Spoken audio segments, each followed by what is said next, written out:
You're playing Minecraft with your good friend. You've been progressing to the world all day, but you feel as though his behavior is a bit strange.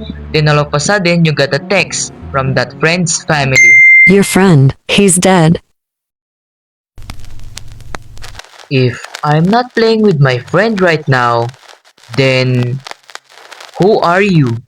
5 months ago, I uploaded the video discussing about a Minecraft child that had weird things going on, named Frozen. The story is about Frozen documenting his Minecraft world with his friend Spectre. Unbeknownst to Frozen, he was never with his friend Spectre, but instead it was his just own imagination. If you haven't watched the first part, watch it to fully understand everything.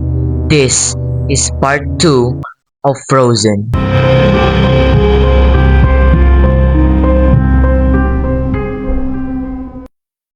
The video begins as if the protagonist is talking to himself. The only wisdom is knowing that you know nothing. I like that quote. Why did he have to break it? Break my illusion. The protagonist is still processing what has happened. After that, our protagonist begins to walk outside and then looks at a distance before starts going back to the place we've already seen in episode 3. As the player stares to the hole, the video fades and then we see the player in this blank place and then begins talking to himself. Maybe this place isn't so bad. I can stay here forever. Do nothing. Blame myself for what happened. If I chose to stay, I don't think I'll ever be able to leave. It claws my soul. And then types his last word that he needs to get out of this place before going back into the world.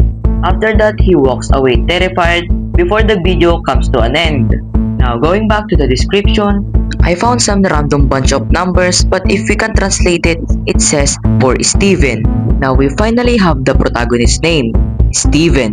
Now there are some of my questions that has been left unanswered, such as how this world created by him works in the first place, and how is Steven's soul trapped in this world. The episode begins with the main character trying to calm his mind.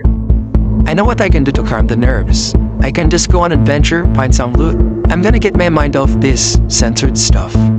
And the protagonist's adventure begins by walking around into his world. And then the rest of the video shows his gameplay, and then the suddenly player stops and then talks to himself. I know I shouldn't really do this to myself, but it helps calm myself. And then proceeds to eat the poisoned potato. He did it because he tries to calm himself down from everything that has happened. After that, the rest of this minute showing his adventure, and then suddenly he talks to himself again in the high top of mountain. Sometimes I wonder why are we even here? What's our purpose? But then I remember, I guess that we make our purpose and that no matter what, we should never give up. His sentences completely broke my heart, and realized that his story might be the saddest one I've covered in this entire channel. After that, he stares to the moon and talks to himself again and says, You know, it's almost Christmas. It's not time to be sad. After that, he looks around into the forest before the video comes to an end. Now it seems like the protagonist is slowly accepting the truth that his friend is already dead, and then this situation is only gonna make him worse. Be sure to subscribe for more contents like this because we are in the final saga of the story. So, let's begin. The video begins with the player looking at his house, and then starts talking to himself again. Alright, our castle. And then proceeds to enter his house and then starts looking to the moon and then talks to himself again. Did you know that out of every person that's ever lived through all of our history, the moon always watched? It's crazy to think about. And then starts to talk at nothing as if like Spectre is still here. He continues this behavior before walking out of his house and then stares at nothing.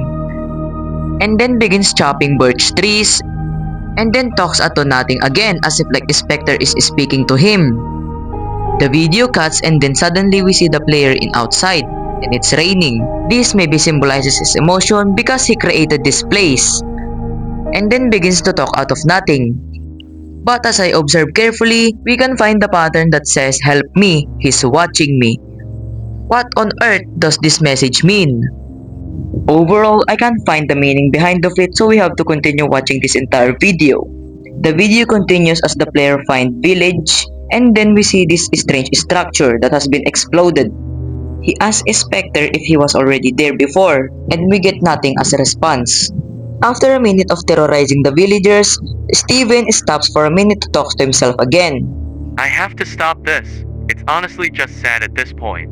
He was never really here, was he? Of course, I knew that deep down. After we built our castle, we built an entire kingdom on here. Beat the Ender Dragon, the Wither, all of it. I just wanted my friend back. After that, the video comes to an end. Overall, he just wants his friend back to the game, which will never happen because he's already dead. And he's only making the situation worse for himself, as his soul will be trapped here forever if he don't come out. But this is not the ending of the story yet. We still have one video to watch, one piece of puzzle, one piece of ending in this story of Frozen. The video begins with the player walking into the grave. We finally got Spectre's name, Logan. It seems like he died in 2021 for some unknown reason. And then walks into the same cave and then notice a sign which says, "You have to stop pretending." Steven breaks it and then walks outside. The player talks to himself before walking to the castle and explains this is yet the prototype. He hesitates to enter but does it anyway. He opens the chest and claims white dye and wither skeleton skull. And then decides to break one of the castle's floor. But before he could do it, a notification or a message says that he should pay the server.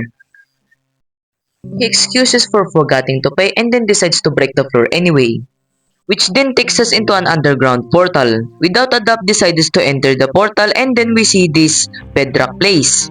He walks into the tunnel and then we see a two-paired thrones. And without a doubt, he chooses to retire now, finally ending the server forever. The player then sits into his throne and then talks to us viewers, and talks about Logan's and his memories about him. Steven says that this will be his last time on the server, and real life too. And after that, the video comes to an end. Steven will finally be able to rest, right? Until I decided to check the description of these two videos, I found the Caesar cipher that says, Please help me. He's holding me again. I stopped being safe since 2 months ago. He's been in my apartment for 2 months. I'm next. Goodbye. It was my fault. what on earth does this message mean? It puts a stop from everything that we've theorized lately. What on earth does actually happen from both of them? Is this mysterious person that they're talking about is dangerous? His channel has been hiatus for a few months and it's not sure whenever he will return. And this is the last post he made, 1 month ago. This actually puts up a lot more questions than answers. But only then we can speculate the truth about what's to come. But what is a good mystery without questions unanswered?